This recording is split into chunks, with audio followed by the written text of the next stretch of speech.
pra të nderuar, vazhdoni edhe më tutje të qëndroni me ne. Kemi ndjekur kështu blokun muzikor të përgatitur nga regjia për ditën e sotme. Vazhdojmë në pjesën tjetër të emisionit. Rubrika e radhës ka të bëjë me të ftuarën për ditën e sotme. Rubrika juaj e preferuar do e quaja. Tema cilën sot do e elaborojmë është një temë mjaft interesante. Do flasim për avancimin e femrës në politik, do flasim konkretisht për rolin e femrës në shoqëri dhe kemi të ftuar një profesioniste të këtij drejtimi. Njëkohësisht do flasim edhe për arsimimin në vend, konkretisht arsimimin profesional.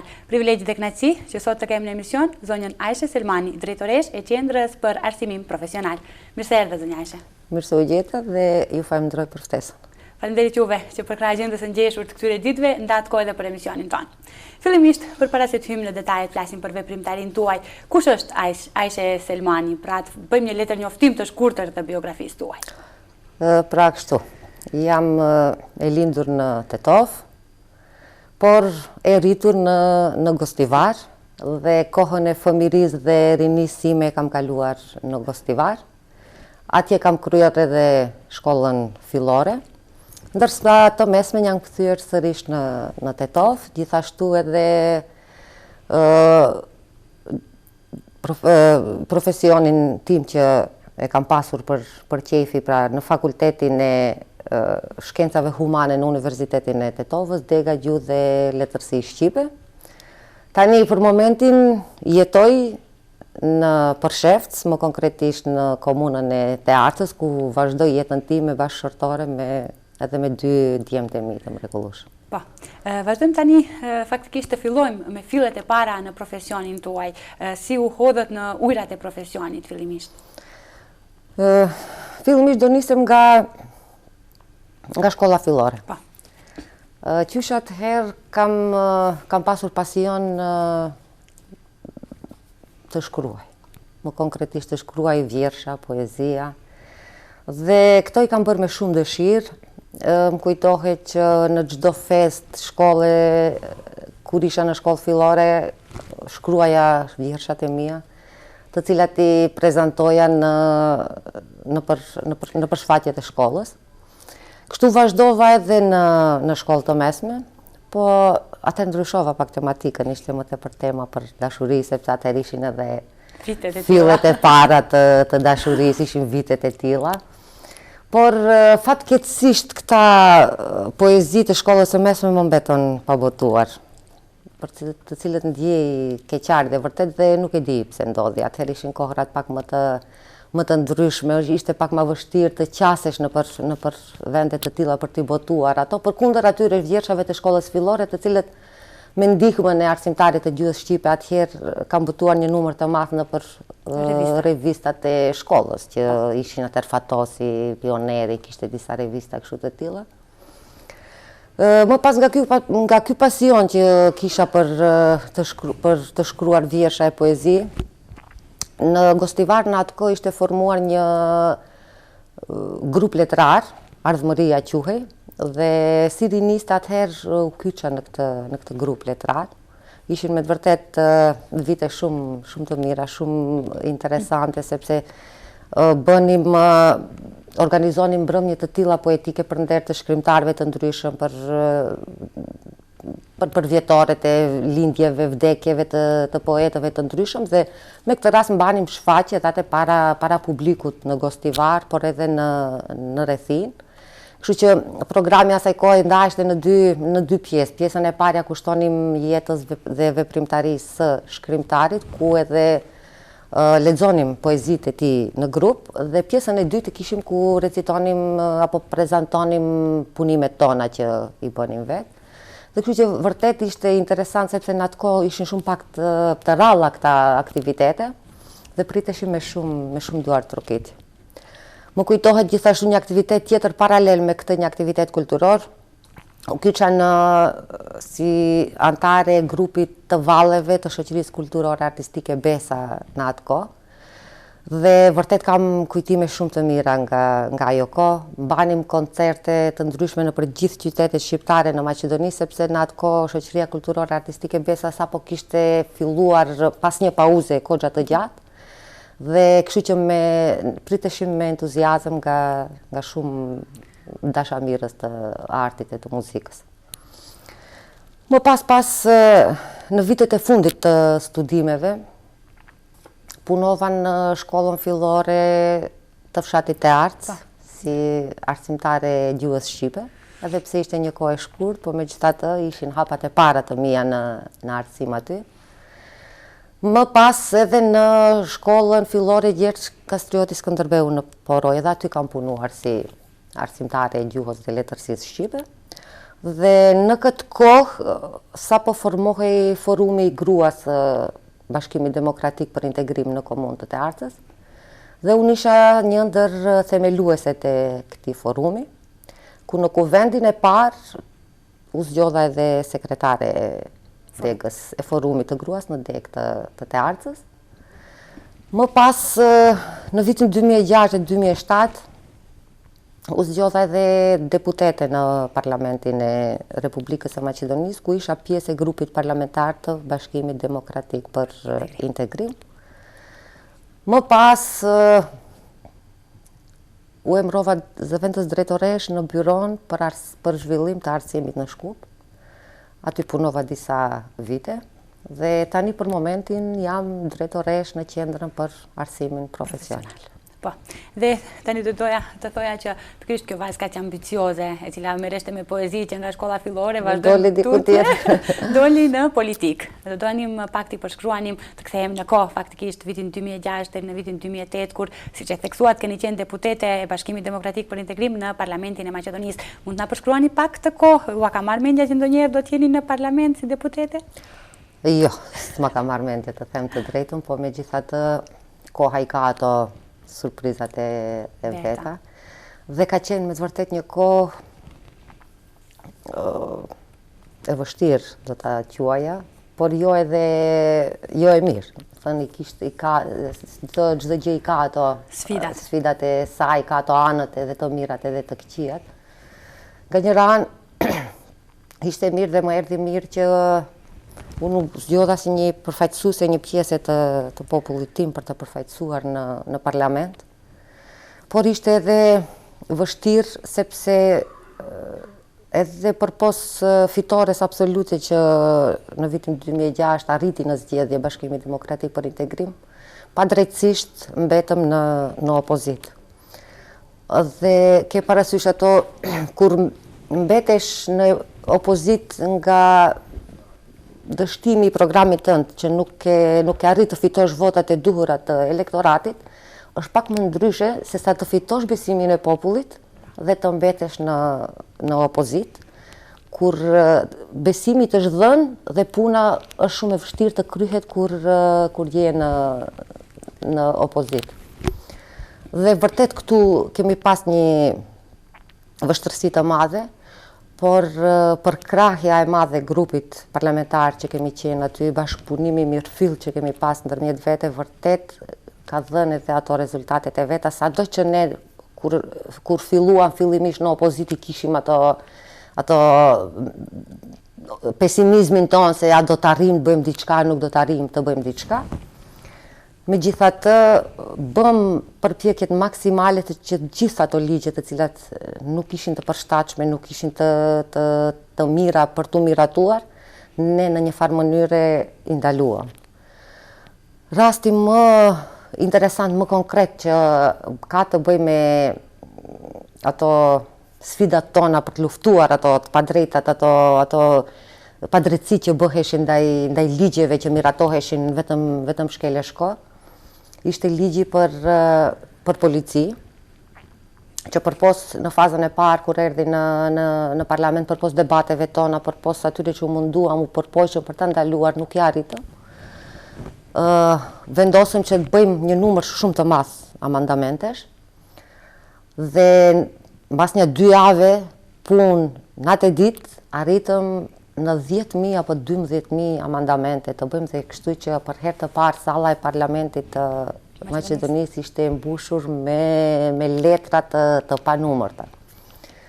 Dhe me këtë vërtet arritëm që ta ndalojmë atë ligj, dhe arritëm edhe shumë ligje të tjera, dhe jo rastësisht në kohën kur unë isha deputete në Kuvendin e Maqedonisë, për herë të parë ndodhi që të ketë zgjedhje të parakohshme në Maqedoni. Pra nga gjithë ato padrejtësinë që u bën pikërisht Bashkimi Demokratik për Integrim, asgjë nuk shkonte ashtu siç duhej dhe për 2 vite, afër 2 vite mandat, u shpërbë parlamenti dhe shkuam në zgjedhje të parakohshme. Po, një ilustrim mjaft i bukur për sa i përket kohës apo periudhës kur ju keni qenë deputete në parlament, arritët që këtë dhe ta ndani me publikun, kjo është edhe synimi jon, por tani të kalojmë në aktualen. Tani jeni drejtoresh në Qendrën për Arsimim Profesional. Flasim pak për këtë qendër, si funksionon ajo, për historikun e kësaj qendre? Qendra për Arsim Profesional u themelua në vitin 2006 me një vendim të Qeverisë së Republikës së Maqedonisë si institucion publik. Në këtë institucion gërshetohen dhe integrohen interesat publike me interesat e partnerëve social në arsimin profesional në Republikën e Maqedonisë dhe bëhet bashkëpunimi dhe koordinimi me organizatat dhe institucionet ndërkombëtare, po nga sfera e arsimit profesional, dhe sipas ligjit për arsim profesional, qendra kryen punë profesionale dhe atë në sferën e avancimit, në sferën e përparimit, në sferën e hulumtimit, në sferën e zhvillimit të arsimit profesional dhe trajnimit, dhe shumë punë të tjera në përputhshmëri me ligjin, me aktin e themelimit, si dhe me statutin e saj. Më konkretisht, qendra përpilon programet mësimore për drejtimet profesionale. Në qendër gjithashtu këshilltarët e Qendrës për Arsim Profesional bëjnë trajnime, japin këshilla arsimtarëve apo profesorëve të drejtimeve profesionale. Kryhet edhe përgatiten pyetjet për vlerësimin ekstern, për lëndët profesionale gjithsesi, dhe kështu të përgatitura i dorëzohen qendrës shtetërore të provimeve, ku edhe ato kanë për obligim të kryen realizimin e vlerësimit ekstern. Gjithashtu, bashkëpunime të suksesshme kemi përpos Ministrisë Arsimit dhe Shkencës që kemi si Ministri Am, edhe me Ministrinë e Punës dhe Politikës Sociale, me odat ekonomike, me odat e zejtarve, me Agjencionin për punësim dhe me shumë institucione ndërkombëtare, vlen të theksohet edhe bashkëpunimi shumë i mirëfillt edhe me ambasadat e ndryshme në Republikën e Maqedonisë. Po, tani të flasim pak për projektet. Do të thënë përveç punës tuaj në arsimin profesional, të inkuadrojmë pak edhe tek projektet të cilët ju i realizoni. Projektet në fakt kanë të bëjnë gjithsesi me arsimin profesional. Janë në numër shumë të madh, po unë do të ndalem dhe do të ceki ato projekte të cilat sapo kanë filluar, sepse kanë vërtet një vlerë dhe një merit për tu përmendur sot këtu. Do filloj me projektin e financuar nga Këshilli Britanik. Është një projekt i cili do zgjas afërsisht 22 muaj dhe ka të bëjë me modernizimin e arsimit profesional 3 vjeçar, 2 vjeçar dhe 1 vjeçar. Në fakt, ky projekt është një vazhdimsi e një projekti të disa viteve më parë, ku janë modernizuar të them, apo janë reformuar nga një profil në secilin drejtim, dhe tashmë këtë vit kemi edhe vitin e fundit të atyre profileve që po mbarojnë vitin e 3 të arsimit profesional. Projekti tjetër ka të bëjë me gjithashtu me reformat në arsimin profesional, por me arsimin profesional 4 vjeçar. Ky projekt është financuar nga Banka Botërore, do zgjas afërsisht 36 muaj dhe do t'ju mundsoj me të vërtet një arsim të mirëfillt në Republikën e Maqedonisë, nëse do të realizohet, kuptohet ashtu siç duhet. Projekti tjetër është ndihmon në zhvillimin e kornizës të kualifikimeve kombëtare dhe është i financuar nga Bashkimi Evropian, edhe ky do të zgjas afërsisht 22 muaj Dhe një projekt tjetër për të cilin do të dua të ndalem pak më tepër, është projekti që ka të bëjë me inkluzionin social. Ky projekt gjithashtu financohet nga Bashkimi Evropian, por si bartës i këtij projekti është pikërisht Qendra për Arsimin Profesional. Dhe ky projekt në fakt nuk ka të bëjë me arsimin formal, me sistemin e arsimit formal në shkolla, po ka të bëjë me kyçjen e grave në punësim.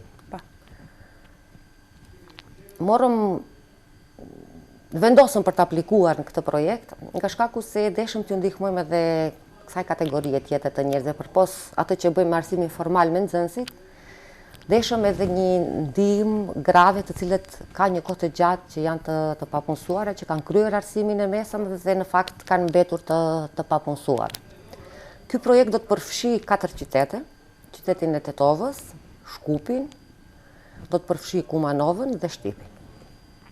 Fillimisht jemi në fazën fillestare të këtij projekti, kur po bëhet hulumtimi i tregut të punës në secilën nga këto lokacione që përmenda, nga këto qytete që përmenda, dhe do të shihet se në cilin biznes të aty qyteti ka nevojë për krah pune.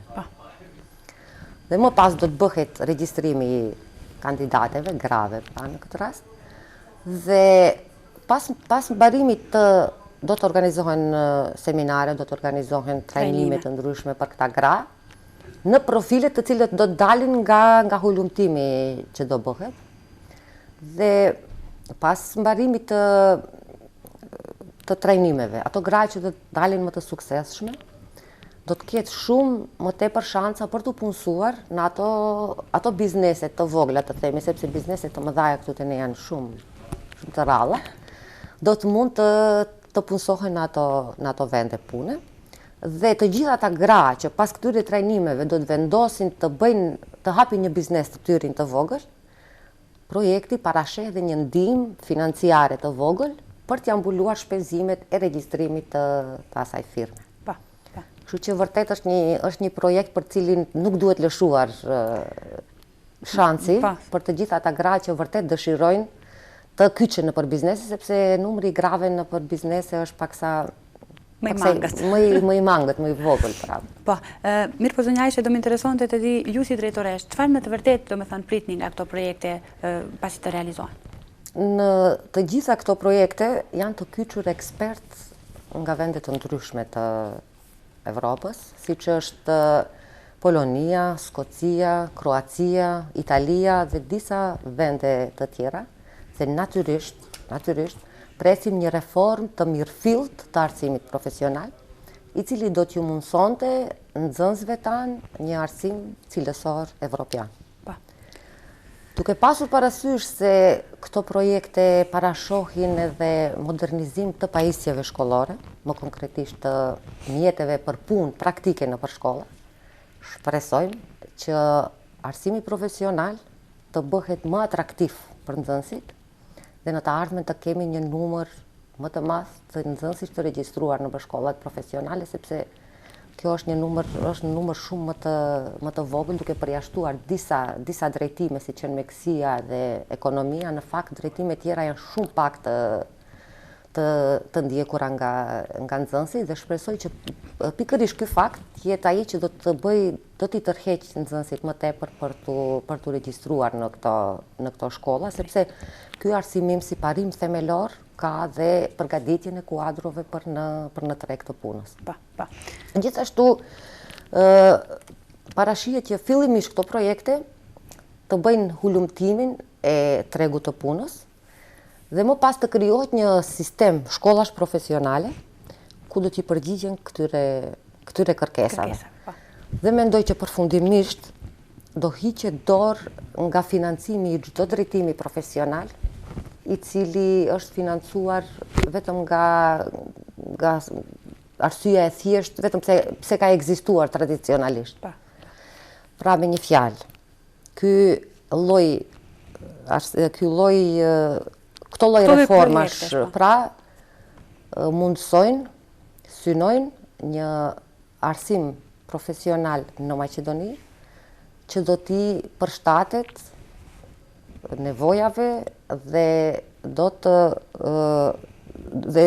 t'ju përshtatet edhe standardeve bashkohore si evropiane ashtu edhe botërore dhe përfundimisht ne të nisim me një arsim profesional ashtu siç duhet të mirëfill. Po. Zonja Aishe, përmendëm nxënësit, përmendëm të rinjët, por ju jeni hudhur në ujërat e politikës që në moshë më të re. Me siguri që ju kanë përkrahur dhe ju kanë mbështetur edhe ata të cilët kanë qenë paraprakisht, do të thënë para jush në politikë, por sa ju i mbështesni, sa i përkrahni, sa ju dilni në ndihmë të rinjëve në këtë drejtim? Rinia është forca e gjithçkaje. Rinia sjell freski kudo që shkon, veçanërisht në politikë. Në Bashkimin Demokratik për Integrim ne kemi një numër shumë të madh të rinj të kyçur në radhët tona, si në forumin rinor, si në forumin e gruas ku kemi vajza të reja. Dhe jemi jashtëzakonisht të kënaqur me prezencën e tyre. Dhe gjithsesi si po japim ndihmën tonë maksimale. Unë si deputete e parë e komunës së Tearcës, si deputete e parë femër, pas mandatit tim kemi pasur edhe 2 deputete radhëzi nga po e njëjta komunë. Ju kam dhënë mbështetjen e duhur, sepse e di se si është të nisësh nga e para diçka. E di se si është kur ke nevojën e dikujt, kështu që nuk kam guruar kurrë për t'ju dhënë ndihmën e duhur dhe do të vazhdoj edhe më tej. Se nuk e di sa të kujtohet Ariana e shkollës në një tregim i shkollës fillore në gjuhën shqipe, plaku dhe djaloshi. Kur plaku po mbill një fidan molle dhe i afrohet një voglush dhe e pyet, thot, o plak, thot, po a do kesh jetë të presësh që ky fidan molle të jep frytet e saj? Jo, mor biri, thot plaku, thot se kam mbill dikush para dhe kam ngrënë unë. Tani po mbjelli unë që të hanë të tjerët. Kështu që edhe unë kam pasur përkrahjen e dikujt dhe këtë përkrahje nuk do të ndaloj as për rinin, qofshin vajzat të reja, qofshin djemë të ri. Sepse unë u jam mirënjohëse të gjithë atyre që më shtrin dorën për të më ndihmuar, që unë sot të jem këtu ku jam mirënjohëse të gjithë atyre që më inkurajuan, të gjithë atyre që më besuan me votën e tyre, dhe të gjithë atyre që bën gjithçka për mua. Dhe ne jemi juve shumë mirënjohëse, sigurisht që duhet të rikujtoj që zonja Aishe ka qenë edhe arsimtarja ime e parë në shkollën fillore gjuhës shqipe, kështu që një tregim i tillë i treguar apo i sqaruar nga ana juaj nuk ishte se si të haroheshte. Vazhdojmë tani të flasim për rolin e femrës në shoqëri. Teksuat edhe më herët mbështetjen që ua keni dhënë femrave si deputete e parë e anës tonë, por mendoni që si e vlerësoni faktikisht opinionin tuaj, do më interesonte të di, si e vlerësoni rolin e femrës në shoqërinë tonë? Krahasuar disa vite më parë, Ariana, ka një përparim të dukshëm të femrave dhe jo rastësisht sot në çdo sferë, në çdo vend, në çdo institucion mund të shohësh prezencë të mjaftueshme të femrave, por nuk do të kisha thënë që është i kënaqshëm, sepse ne si femra duhet të japim maksimumin nga vetja dhe të mos ndalemi këtu se e kemi arritur atë dhe tani më ka marrë fund. Jo, jeta është zinxhir, vazhdon më tej dhe ne gjithashtu duhet edhe t'i inkurajojmë dhe duhet t'ju ndihmojmë edhe disa femrave që në të vërtet kanë nevojë ende për të bërë një përparim të tillë. Tani, a është problemi nëpër familjet e tyre, nëpër mentalitetin e familjeve të tyre, nuk e di ku është problemi, megjithatë, ne duhet të jemi në çdo cep të vendeve, veçanërisht atyre më rurale, më në vendet në malësi, ku vërtet femrat kanë nevojë për një përkrahje dhe ne këtë si forumi gruas e bëjmë vazhdimisht. E bëjmë vazhdimisht sepse e dim që me avancimin e femrës në atë vend nuk ka se si të mos lulëzoj, si të mos vetëdijsohet shoqëria e asaj jane. Më kujtohet gjithashtu një rast para disa viteve në një debat publik dhe mbas diskutimit tim për avancimin e femrës, një nga të pranishmit aty, një mashkull sigurisht, një djalë i ri, më tha, po, përderisa kërkoni një avancim të femrës dhe kyçe të femrës në çdo punë, pse vallë nuk konkuroni edhe në ndërtimtari? Sigurisht. Përderisa aty ka numër të madh burrash, po s'ka gra, pse nuk e bëni këtë punë? Thash, do të përgjigjem gjithashtu me një pyetje. Të lutem, thash, më sqaro dhe më trego pse ti nuk mund të lindesh fëmijë. Sigurisht. Po tha thjesht nuk është e natyrës time. Pikërisht është, kjo e përgjigja se fuqia fizike nuk është në natyrë të femrës. Dhe thash, aq më mirë dhe nga kjo është një bindje se gratë nuk kërkojnë atë që nuk mund ta bëjnë. Nuk kërkojnë punë për të cilën nuk u merr mendja ta kryen. Dhe ndërtimtaria është një e tillë. Se thash, kush më mirë se nëna mund të edukoj, të mësoj fëmijët e tyre siç janë mësueset tona, arsimtarët tona, pedagogët tona, profesoreshat tona. Kush më mirë se nëna do të mund të kujdesej për shëndetin e fëmijëve të tyre, të familjeve të tyre, siç bëjnë mjeket tona, motrat medicinale dhe gjithka ka shkosh. Kush më mirë se nëna do të mund të kujdesej për drejtësinë e bijve të tyre, vajzave të reja, djemve familjarëve të tyre, më mirë se sa bëjnë avokatet, gjykatëset tona femra. Domethënë, këtë e kemi dëshmuar dhe nuk ka kush e mohon.